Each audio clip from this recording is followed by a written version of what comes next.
This is, I think, a double personal favorite for ours. This is one of my favorites. This is one of Ross's favorites. He had a tough year. We're not going to lie about it. He had a tough year.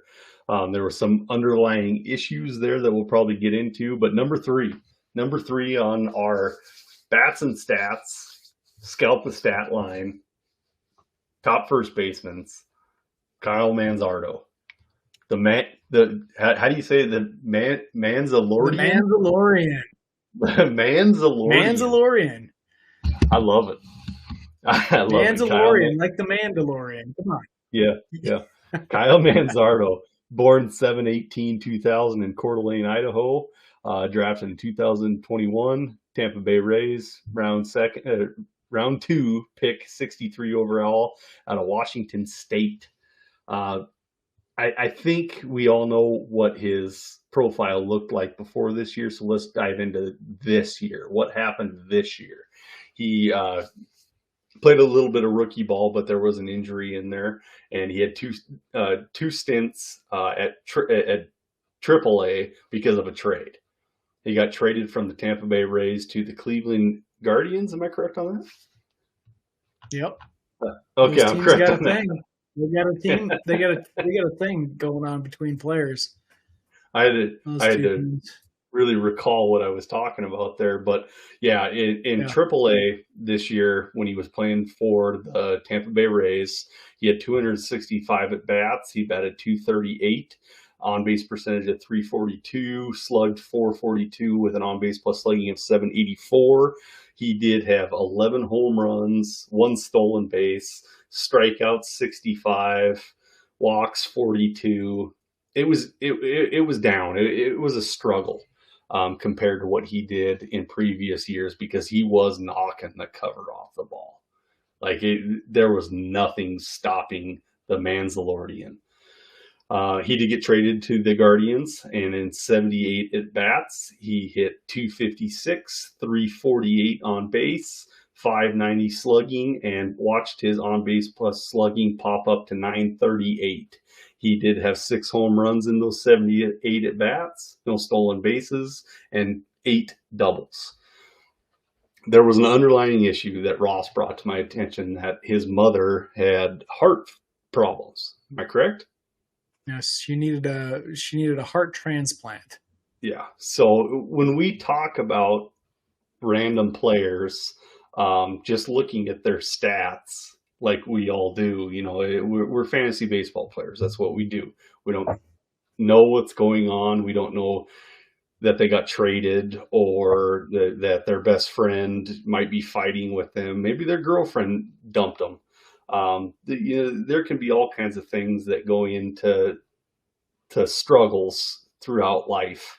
And in this case, it sounds like his mother needed a heart transplant. Sounds like she's doing fine now. I think everything's kind of moving in the right direction, and so are his stats. So take with what you will with that. Baseball's a heady game, man. You got to have your head on your shoulders to be able to hit a 98 mile an hour fastball and then a 72 mile an hour curve. Let's not kid ourselves. No doubt about it. I think, at Scout the Stat Line, we very rarely touch on the psychological elements of the game, the psyche in general. And I do want to take a second just to touch on that because we're not robots. We've created data models and they only care about the data. We can only feed it so much information. And that physical, that psychological component to the game is it's so immense. Yeah. We just don't know how to judge that. So I have two things to say here. Well, I've got a lot of things to say, but one of them is there was something different this year, and it could potentially have impacted the way that Kyle Manzardo, the Manzalorian, plays the game to a large extent. I know that would have an impact on me, But the flip side of it is, I also am not one to give people reprieves. You know, I can look at it and be like, okay, there's something going on there, but I'm also not going to just give them a pass, right? So, and I know that sounds cold hearted, and I don't mean that at all from a personal perspective. I don't have a personal relationship, and I'm sure he's a very nice guy. Kid, I guess I could say that because he's so much younger than me. But I do want to say this.